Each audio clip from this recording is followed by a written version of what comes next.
Setelah kembali menjalani pemeriksaan di Kejaksaan Tinggi Bali pada Senin pagi, jaksa penyidik akhirnya memutuskan untuk menahan 4 tersangka kasus dugaan korupsi dana sumbangan pengembangan institusi atau SPI Universitas Udayana.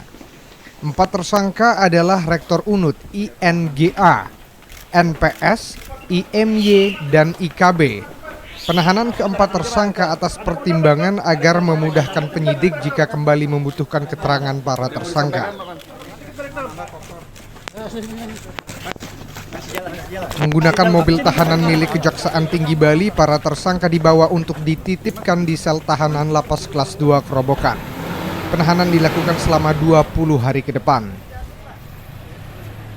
Hari ini tim penyidik Kejaksaan Tinggi Bali memanggil 3 tersangka dan 1 tersangka berkas terpisah, yang dimana tersangka Inga diperiksa yang kedua kali pada hari ini dalam berkas penyidikan, sedangkan 3 tersangka lainnya diperiksa untuk melengkapi petunjuk dari jaksa peneliti dalam berkas pertama. Maka dari itu, mulai hari ini penyidik melakukan penahanan terhadap para tersangka selama 20 hari ke depan, ditempatkan di Lapas Kerobokan. Sementara kuasa hukum tersangka Agus Saputra yang mendampingi pihak Rektor Unut dalam penyidikan menjelaskan, dalam pemeriksaan tersangka untuk yang kedua kalinya ini mengaku diberikan 5 pertanyaan oleh Pitsus Kejaksaan Tinggi Bali.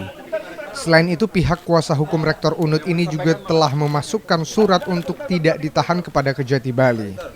Pertanyaan cuma sekitar 5. 5 pertanyaan ya? Dari jam berapa sampai? Dari jam sekitar pukul setengah 10 ya. setengah 10 Sampai pukul 12. Satu lagi Pak, yang untuk penangguhan penahanan sudah diajukan berarti Pak ya? Kita tadi sudah memasukkan surat, sebenarnya sudah memasukkan surat untuk tidak ditahan.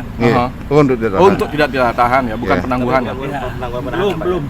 Penangguhannya belum ya? Setelah penahanan ini Tapi terkait apa?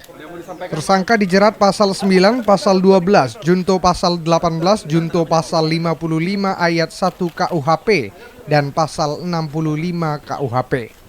Jaksa penyidik juga memastikan jumlah kerugian yang ditimbulkan berdasarkan audit eksternal dan audit internal mencapai 335 miliar rupiah. Komang Suarbawa, Kompas TV, dan Pasar Bali.